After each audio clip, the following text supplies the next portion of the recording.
Welcome to another video from Dr. Lock. We're going to have a quick look at the Carbine 3000 knob set, and we're going to have a look at entrance in satin chrome or SS, entrance in polished brass so you can see the difference, and also SS in vestibule, which is a storeroom function.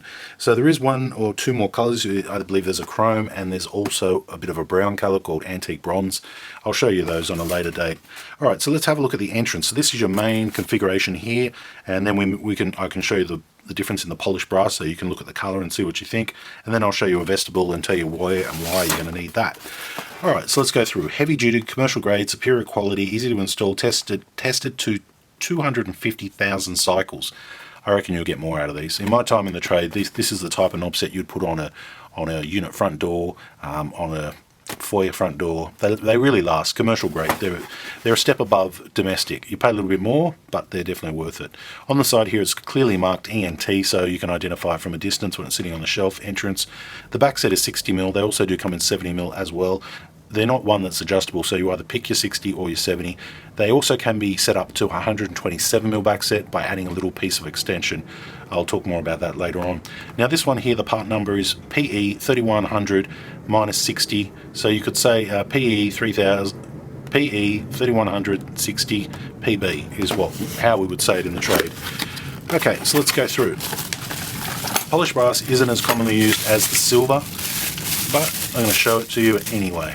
So that's the colour of the polished brass. This is what they call a bayonet fitting or cylindrical, where the latch slides onto this section here and interlocks with the main lock body.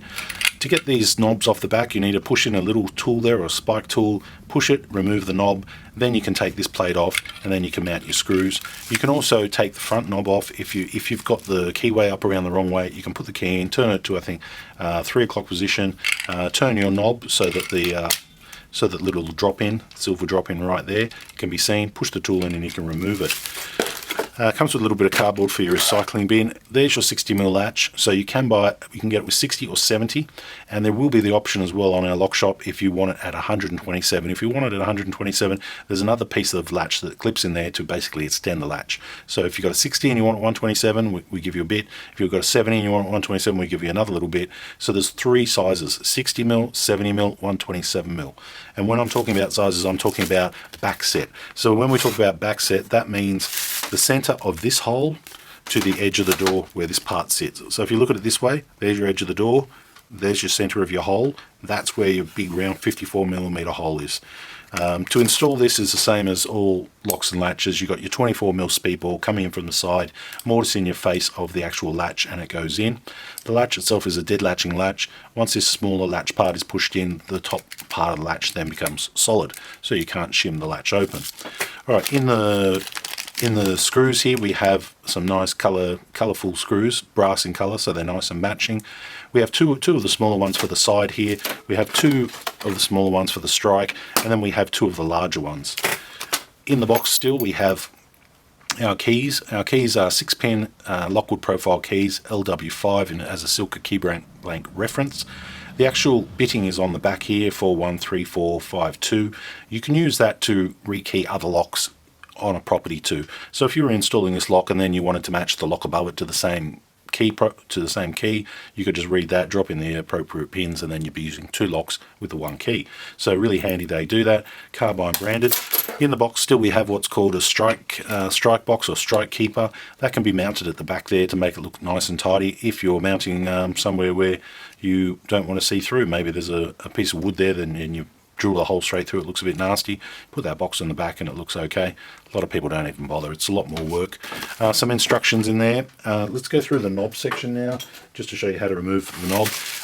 So it's fairly common with a lot of locks. On the back here I'm using a spike tool. There is a tool included in with the pack here. You just simply push it in. Once you push it in, you apply a little bit of pressure. Once you've pushed it in and you've got it past, that's a little cutout. Once that's been pushed in, you're pretty much right.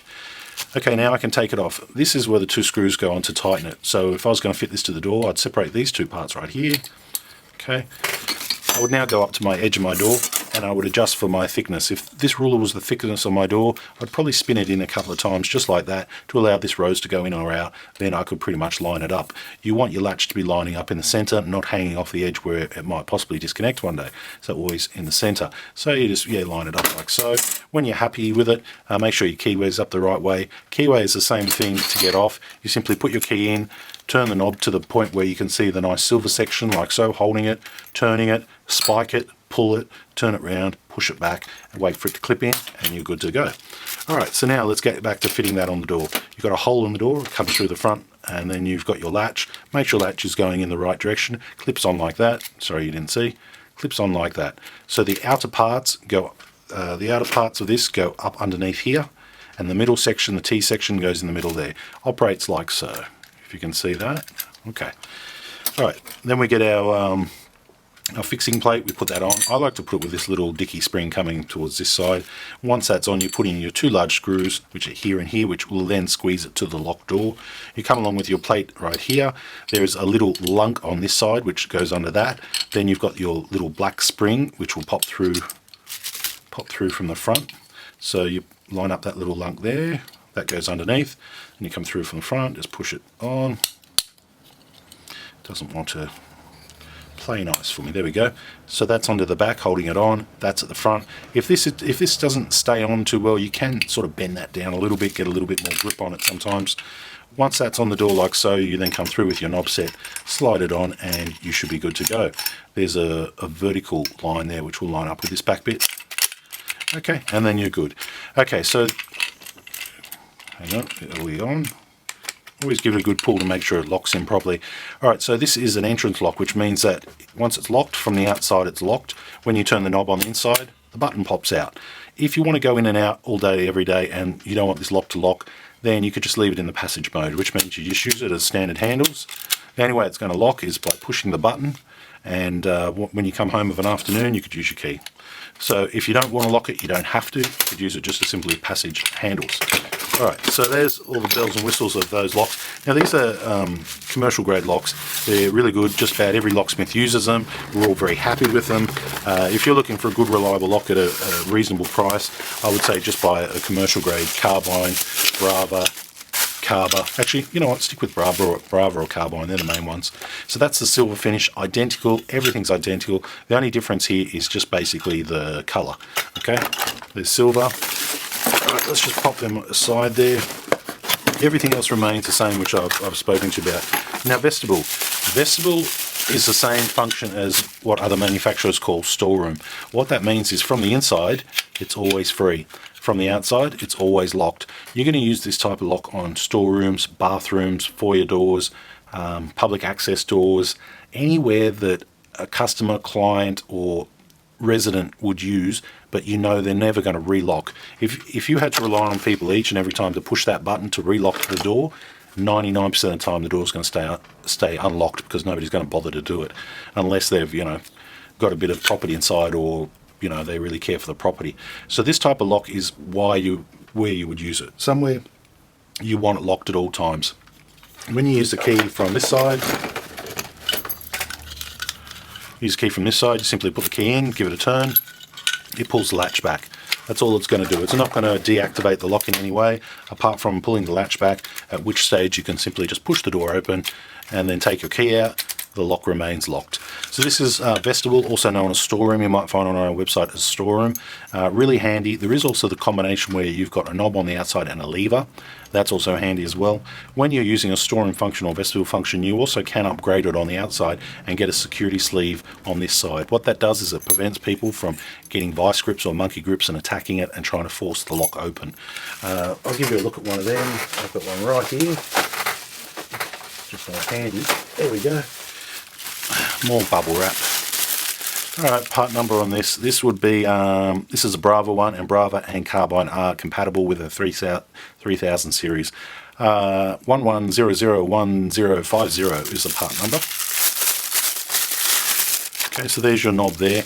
That, you would have to remove the knob, put it over, and then push the knob through the front. Basically, it goes over the top to prevent people from being able to force the knob. Very handy on commercial doors where there is a likelihood of break-in, or you want to beef up the security on this on this commercial lock, foyer doors, perimeter doors, places like that, you'll commonly see this security sleeve or spinner added to a storing function lock. And then you simply come up to with your key, turn it. You've got to remember with this lock, you don't need to turn it with your hand. It's always just turned with the key to activate. That's why you can use a spinner on this lock. You can't use a spinner on an entrance lock, although it will fit. It will defeat the purpose and you won't be able to get into the door. All right, so leave your comments down below. These are available from drlock.com.au. Just go to store. Great locks. If you're looking for a good quality lock for your house, just buy this. Even though they're commercial grade, just buy it. They last, they stand up. Brass will tarnish. Don't get me wrong, if you're not willing to, if you really want it to look shiny and that colour all its life, then you might be replacing it every 3 years. If you want to put it in gold and you're happy that it's going to tarnish in 3-4 years and you can live with that look of that lock, then go with brass. If you're not happy with that, go with silver or go with chrome. They will last longer in the finish. But if you've got brass all the way around your house, sometimes it's a small price to pay to keep it looking nice. Leave your comments down below. Thanks for watching.